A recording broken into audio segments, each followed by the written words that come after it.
Bonjour, mon nom est Jean-François Rémillard, représentant de courtier en épargne collective chez Sequito Gestion de patrimoine.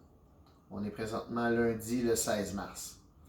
Dans cette capsule, je voulais parler de l'effet du COVID sur les marchés. Pourquoi les marchés corrigent autant, ont connu une si forte chute.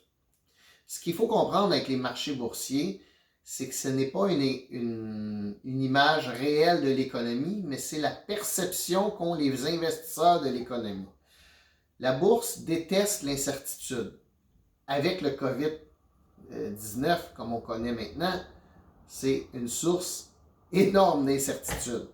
Alors, tous les marchés ont corrigé, ne sachant pas les effets à court, moyen et long terme que le COVID aura sur l'économie.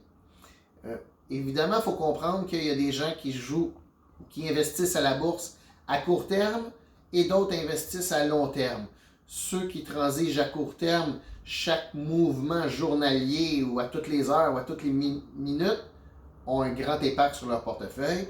Pour des investisseurs à long terme, il faudra voir combien ça prendra de temps avant de récupérer, retourner au niveau précédent.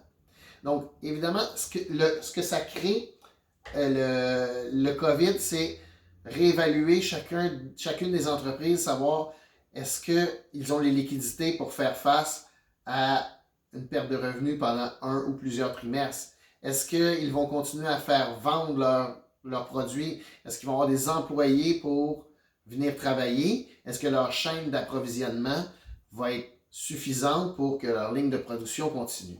Donc, c'est tout ça que les gestionnaires sont en train de réévaluer, à regarder.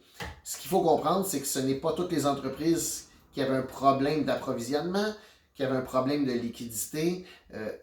Juste avant cette crise-là, les entreprises étaient tout de même bien financées, des bons niveaux de dette, mais le taux d'intérêt est tellement faible que c'est moins une contrainte et le taux d'intérêt vient encore de baisser. Donc, il y a des très bonnes entreprises, des entreprises de services, des entreprises qui vont continuer à avoir une rentrée d'argent constante, mais même ces entreprises-là ont été vendues. Réévaluons ça. De votre côté, votre meilleure stratégie en ce moment, c'est de ne rien faire. On ne sait pas si on atteint un plancher ou quand on va atteindre le plancher, le plus bas où est-ce qu'on va aller. On ne sait pas combien ça va prendre de temps avant de remonter, mais ce qu'on sait, c'est que ça remontera et si vous n'avez pas besoin d'argent, pour l'instant, ne faites rien.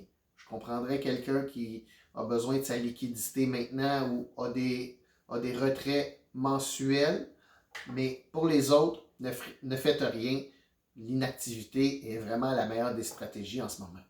De l'autre côté, mes plus agressifs, mes gens qui veulent profiter de cette occasion-là, on voit certains appels de clients qui décident que c'est un bon point d'entrée.